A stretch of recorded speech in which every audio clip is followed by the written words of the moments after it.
Welcome to Buckets, your daily NBA betting podcast, live from the Tommy John Home Studios. When you're truly comfortable, you do everything better, and that includes betting. And we've got your bets for a Friday card loaded. I think I counted them all up, gentlemen. 800 games tonight, or close to it. It is a madhouse out there with all these playoff combinations. Teams that have mailed it in for the last couple of games. Some teams have mailed it in since early March. But let's introduce you to the crew. I'm your host, Brandon Kravtiz, along with the sharpest of sharps, Michael Fiddle and Bryan Fonseca. Gents, a quick update for you in the playoff picture as well as I can describe it.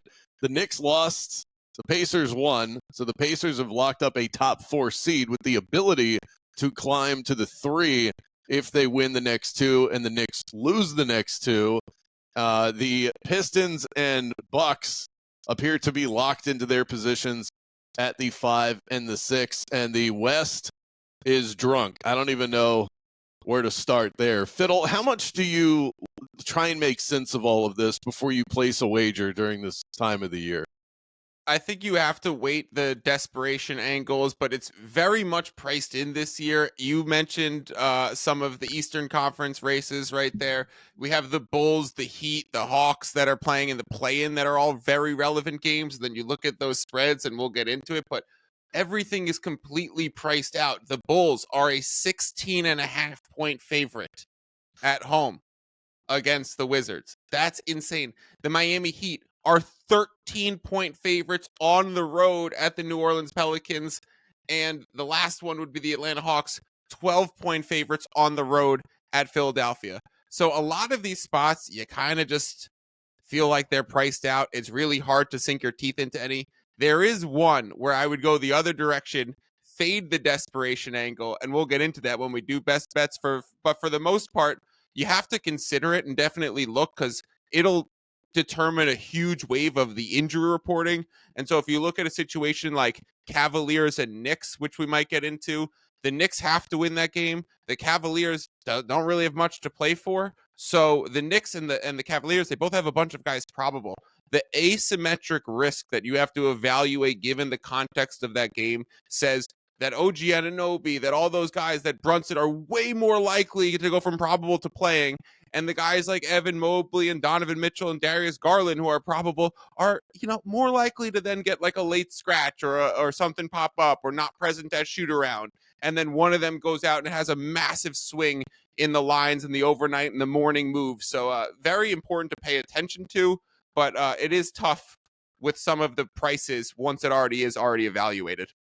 I like what you said about that reverse motivation. That is a playable trend in the NFL, where if you have a team that is desperate to get a win in week 18 of the season against a team that has nothing to play for, especially one that's catching some points, taking that side, usually a smart wager. Brian, there are 15 games. Every single team in the NBA is in action tonight. By my count, only 4 of them have absolutely zero stakes to them whatsoever. The other 12 or 11, I should say, have some sort of seeding incentive attached to them, even if it's minuscule. We're talking about play-in seeding and things like that. Pistons, Bucks, nothing to play for. Hornets, Celtics, Spurs, Suns, the Thunder, and the Jazz. Maybe I'm missing one, but by my count, those teams have nothing to play for other than lottery balls. Does that make you feel any better about the card as we look at this, that most of these games, you can at least find an angle for one of these teams? No, because if I look at all of these games, then, like, for example, the Lakers play the Rockets. The Rockets just don't need to win at all. Like, they're locked into 2. And in a lot of these games, you'll have one party who's like, we absolutely need this game, and the other one who's like, you can kind of have it. So then that makes it cloudy on who's actually going to play, who's going to play for how long, and what's going to happen if one team begins to run away with it. That actually plays into one of my unders, or my only under, that we'll talk about on the show. I was playing with fire last night, for example, with Giannis Antetokounmpo's rebounds over, which was 10.5, and he got exactly 11 in 3/4, which is literally what I needed him to do, because I was like, this is a 3/4 bet.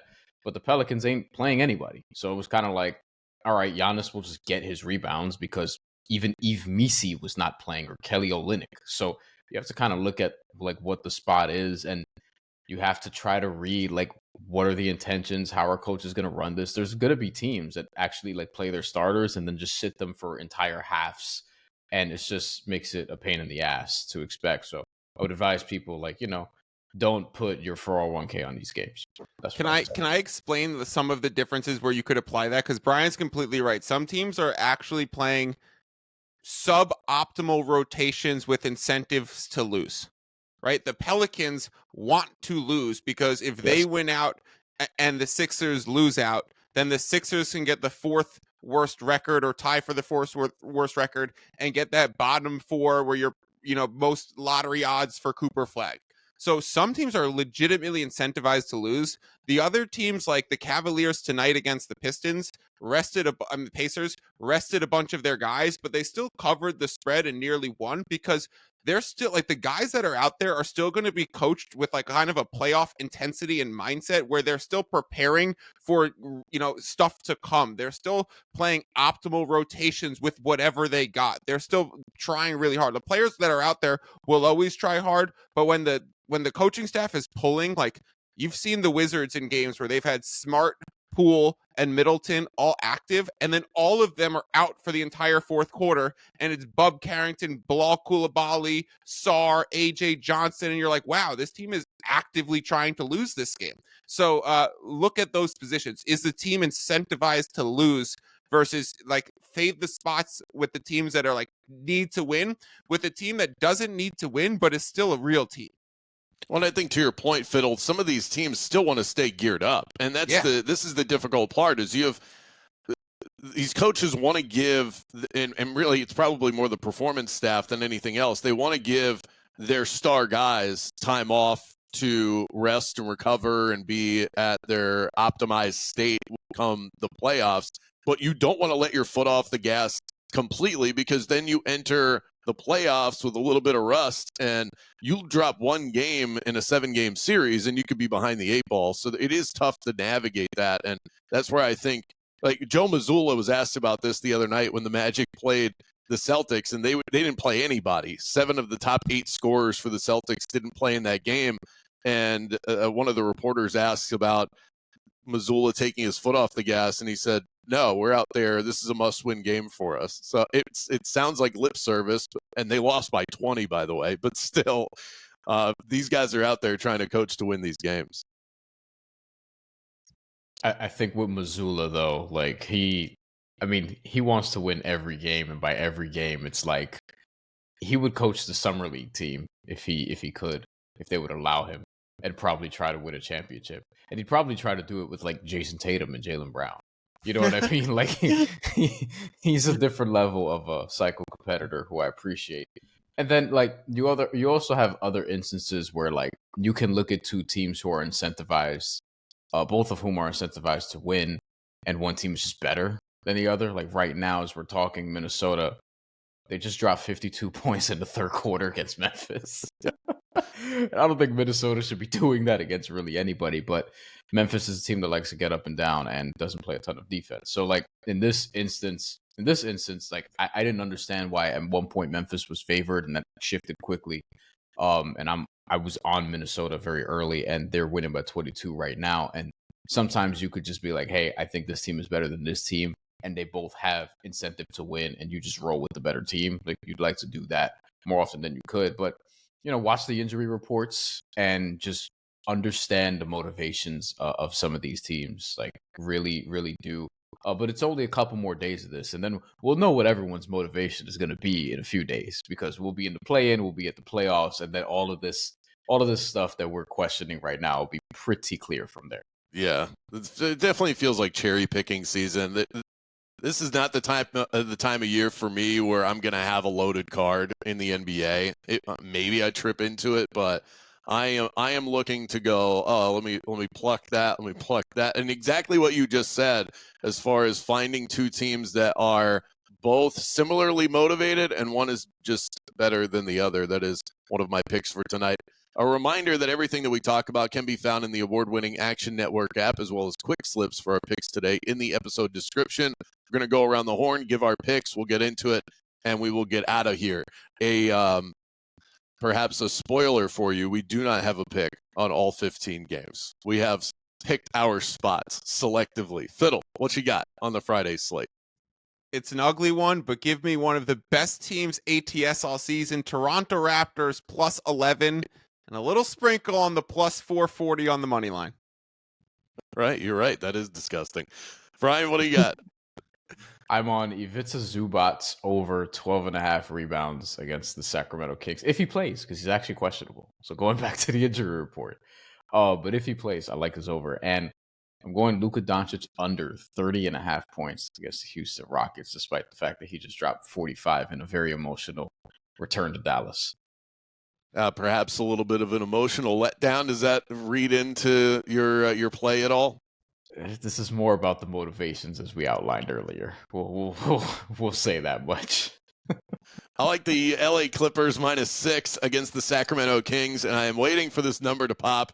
I'm going to take Caleb Houston of the Orlando Magic over 1.5 made threes. That number, as we discuss this right now, is not out there yet because the Magic have not even come close to finalizing their quote injury report. But I'm not expecting that team to put their best foot forward. They've already locked up the 7th spot. They can't move up or down based on the result of the last 2 games. So you're probably going to see some of those bench rotational pieces end up in the starting lineup.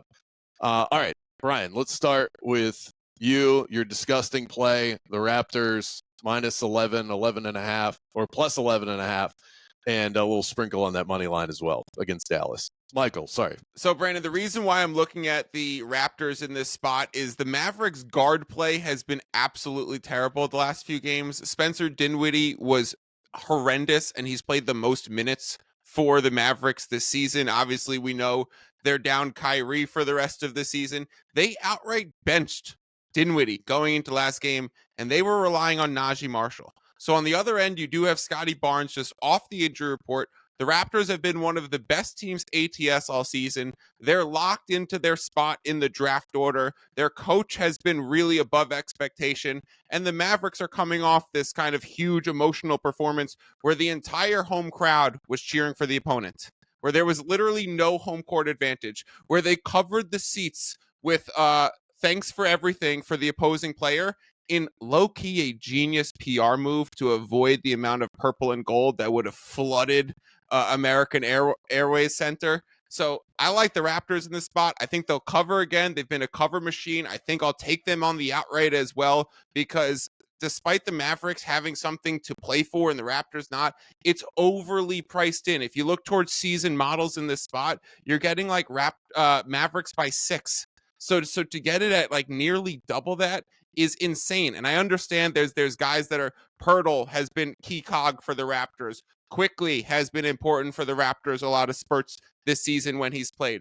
But like Boucher should be playing, Barnes should be playing, and the guys that are off the injury report and not playing for Dallas, I think just balance the weight for who we're missing on the Toronto side. So I like Toronto to bring an effort. I like Toronto to finish the season well coached. They got Brandon Ingram. They're not like this tanking, we need everything team. They're pushing towards development. So I think you see Scotty Barnes potentially be the best player on the court. And so give me the dog plus 11 and the money line plus 440. So obviously there's not any concern with you that we're going to see something with Toronto like we've seen with some of these other teams like a Washington that is outright tanked for the entire season. It's a different level. But we are down to the last couple of games, and Toronto does have some positioning still to get into a better position lottery-wise. That's not a concern for you that they're just going to completely pull their punches in this game? Because Dallas is still fighting for a home game in the play-in. Like it feels like they have more of an incentive. The number is large, but do you think that's baked into it at all? That the Toronto Raptors could get a little bit squirrely as this game goes along? So I don't see any reason why the Raptors aren't already locked in. They have 30 wins in their spot, and the in the Eastern Conference, it's 36 above them, 26 below them. And then you look to the West, and there's 33 and 21 as the difference. So with 2 games left on the schedule, it doesn't matter for the Raptors. They're going to be locked in. I think the 7th worst record in the NBA, and their lottery odds will be right there. It's actually something we've known about that team for like a few weeks based on the way the schedule played out and how many of the teams that they needed to win or lose were actually going to play each other. The chance that the Raptors were going to be the 7th worst record was like north of 90% in like mid-March. So we've kind of known this. Now it's cemented in. And so the team's going to like, they should play serious basketball tomorrow with the guys that they have out there. They're going to play optimal rotations the whole 4 quarters. They're going to play game theory optimal basketball, and they're going against a team that has no guard play. So I'll take my chances on a double-digit spread on a team that has trouble scoring and is just feeding the low post and big men. Hopefully the Raptors can hit their threes, space them out, and win a math game. Well, you are right about that. The Toronto Raptors are 30 and 50. Behind them is the San Antonio Spurs that have 33 wins. The Brooklyn Nets in front of them with 26. So there's not any movement there. You are correct about that. 7.5%, by the way, is their chance at that number 1 overall pick.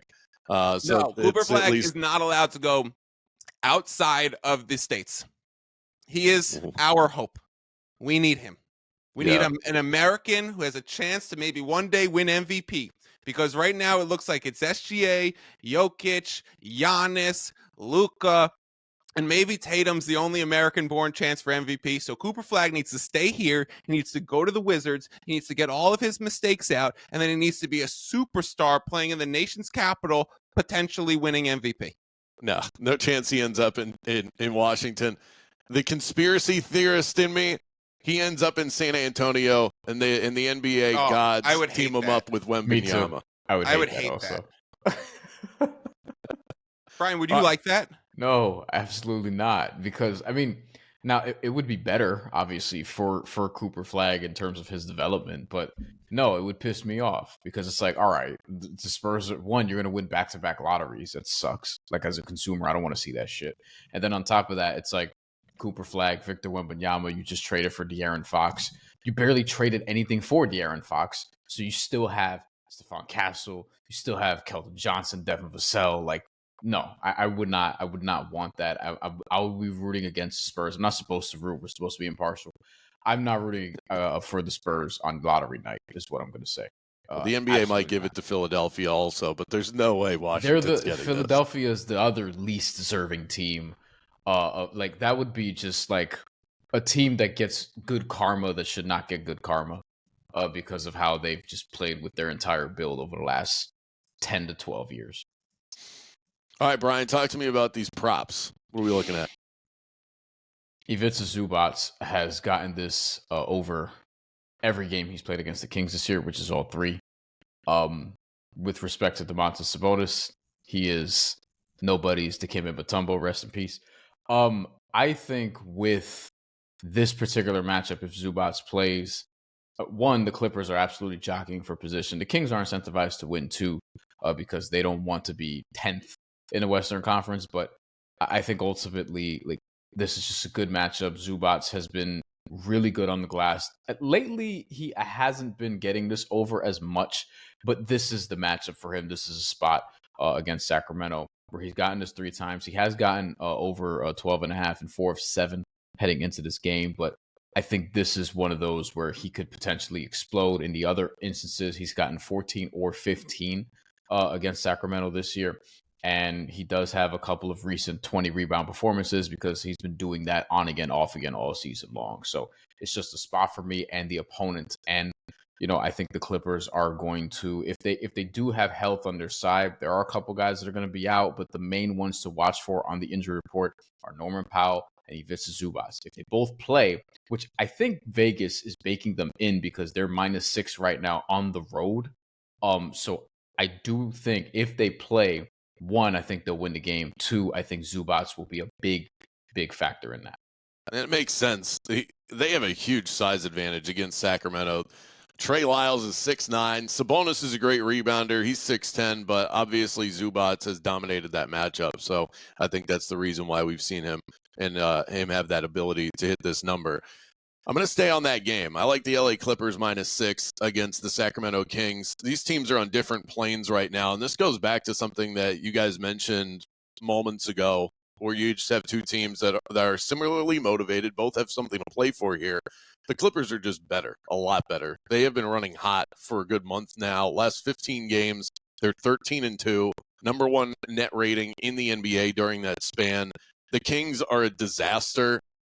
And while they are both motivated to advance their positioning or at least maintain it in the Western Conference, the Clippers are within striking distance of a home court advantage in the first round of the playoffs.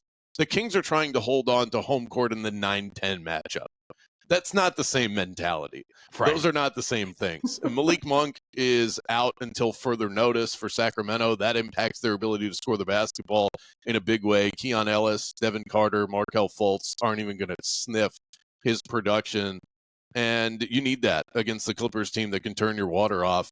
Fully expect this number to climb, especially if Norman Powell is ruled in.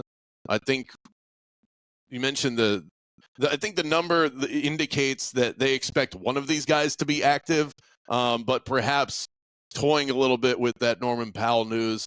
I would expect this to go up to 6.5, 7 before we get to tip off. He's questionable heading into this game, so I'm going to take the Clippers -6. Fiddle, what you think? Yeah, I kind of agree with both. If Zoo plays, he's been a monster. He should honestly be getting way more love for most improved player. Like, Yes. I don't know why it's Dyson Daniels over Zubac. Zubac has been sensational in both ways, playing 10 more minutes a game, playing every single game. So despite being questionable, I think he's more likely to go. I'd say Norm Powell, the one more likely to sit. And then based on the Clippers' depth, you'd probably prefer Zoo out there against the Kings in this one to go against Sabonis and then replace Norm with Derek Jones Jr. But if they both play, number should be 6.5. So I think that's where you're at in taking this. Brandon, you make the right point in saying these two teams are on different planes right now. If you go full season data, like a model will spit out this game should be Clippers -5. But if you isolate, recent last 10 games or post All-Star break or post trade deadline, like you're looking at a much bigger Clippers number because of how well they've been rolling. Charles Barkley tonight on TNT with one of the funniest lines. He goes, man, I think the Clippers are the second best team in the West. And then he goes, Kawhi Leonard, man, so impressive. He never plays basketball, and then he comes back seeming like he was playing basketball somewhere else. And I literally lost it. That is great. I was literally wiping dishes and started cracking up, and I was like, Charles, man, this is why I love Inside the NBA. Yes, +1 on that. Also, I agree. Like, I don't want to turn this into a whole different thing, but Zubac should be getting more consideration of not just flat out win most improved player. I at least if Dyson Daniels win it, we're not just rewarding the star to superstar leap, because I hate when we do that with most improved player. I think Zubac, though, is the type of dude who should get it, who has been in the league for nearly 10 years, who's been a similar guy all the way around, and he's just popped off this year. He's made a leap well into his career. This is the type of player we should reward for getting this award. With getting this award, he's in his late 20s also. He's not somebody who's just doing this from 22 to 23. I would hope that he gets more consideration and, if not flat out, win the award. You mean not somebody who was drafted number 1 overall? That's not how you would vote for this? That's another one of my rules. If you're drafted in the top 5 and you're within the first 4 years of your career, like Brandon Ingram in 2019, 2020, you should not win most improved player. You're just developing. That's stupid. Ja Morant literally gave his award to Desmond Bane. That was another stupid one. I don't think star players get enough. You know what I mean? The top 1% get enough in this country. We don't need to give them every award too.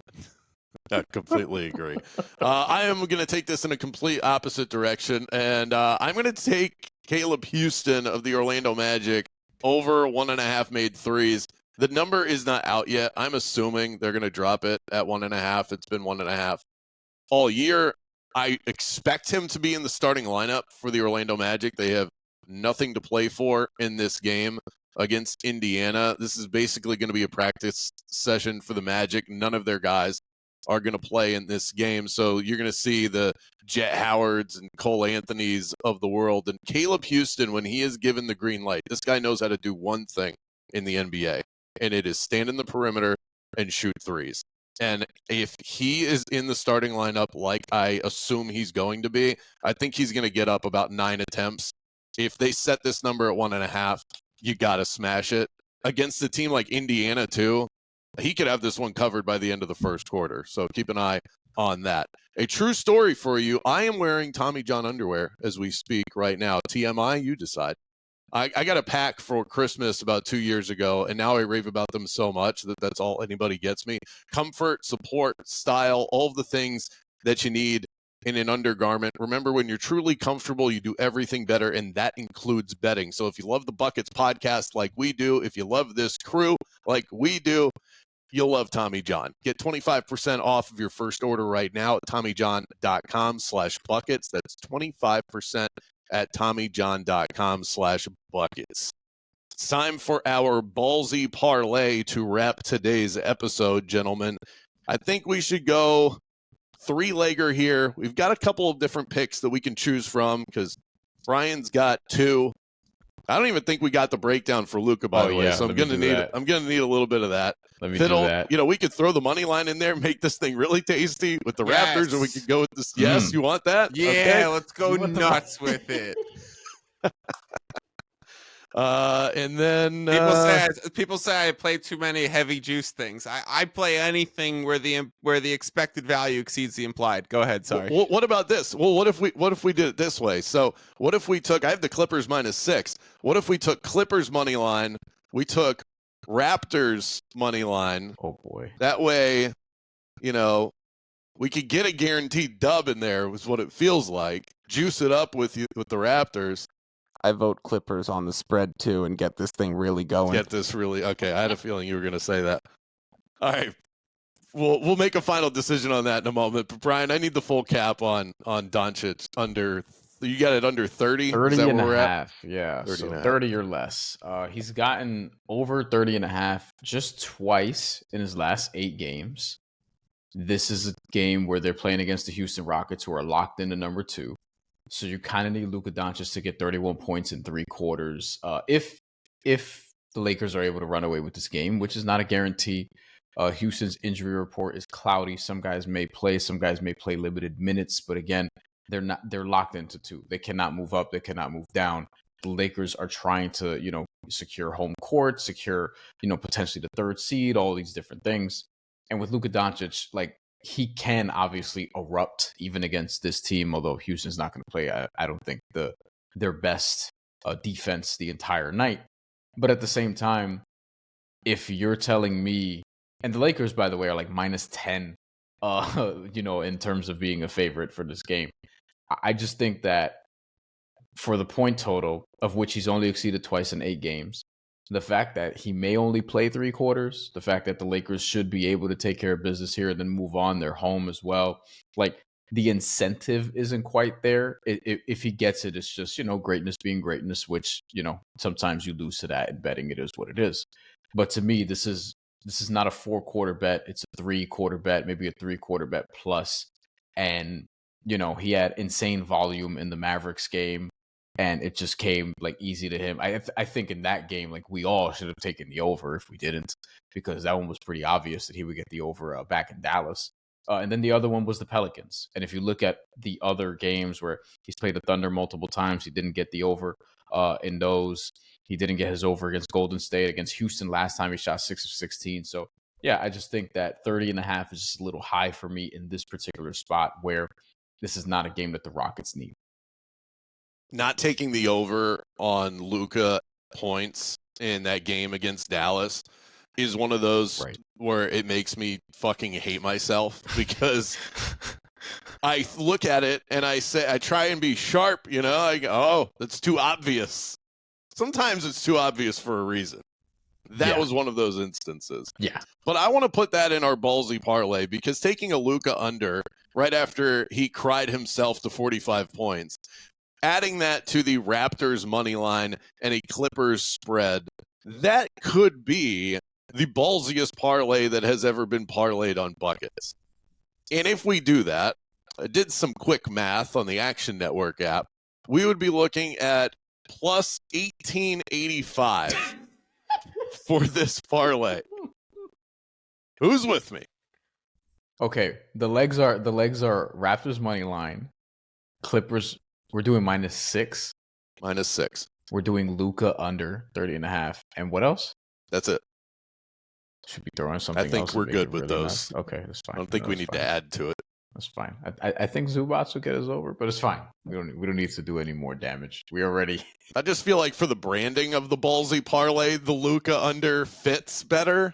But there's room for adjustment here. You have the final say. These are your picks. Plus 18, whatever it is fine. I'm sure somewhere it might be plus 2,000. Who knows? When the Raptors win 107-104 in a low-scoring puke fest, there's going to be someone who listened to this show who only played it with the plus 11 and didn't take the plus 440 in there, and they're going to be crying that they're not joining us in going to the NBA Finals with our winnings. And then they're going to get mad at me as Luka makes a third-quarter buzzer beater to have 31 points as the Lakers lead 100-82 and then sit everybody. God, I hope this works out. This could be like a plus 20 unit podcast episode right here. We play our cards right. Gentlemen, great stuff. Appreciate you. To recap, Bryan Fonseca likes Ivica Zubats over 12.5 rebounds. The Luka points under at 30.5. Fiddle is on the Raptors money line. Also, their spread at plus 11.5. I like the Clippers -6, and I'll take Caleb Houston over his threes, which I believe will be at 1.5 by the time you are listening to this. Shout out to our producer, David Payne, for putting together this slap fest. That's a wrap for Friday's episode. Thanks for tuning in. Let's get buckets.